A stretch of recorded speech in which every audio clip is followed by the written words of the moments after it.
The knockout, whether in boxing or MMA, it is the most indisputably effective way to defeat your opponent while simultaneously elevating your status in the eyes of your fans and even being able to steal your opponent's fans. Because I can't tell you how many times I've seen people come into an arena wearing one fighter's shirt, throw it out when he gets knocked out, and then go buy the opponent's shirt.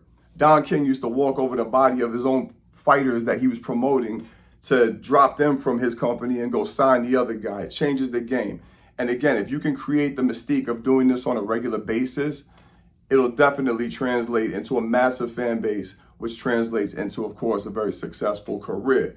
But it's more importantly a win for the fighter because, number one, you take the potential for the referees or the judges to rob you of the win, say it went to a decision, away.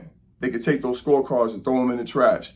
They are no longer even part of the fight anymore. You just made them exempt. And number two, obviously, you're making it clear, at least that night, you are the better fighter, and there's no question. It's, like I said, it's indisputable. So there's 5 different ways that you can actually stop somebody in boxing. So number one is when the referee steps in because you are no longer intelligently defending yourself. Even if you're not completely unconscious, if you're just taking too many shots and you're not able to defend yourself, much less fight back, he's going to jump in and stop the fight. Number two, the ringside physician may see something the referee doesn't see.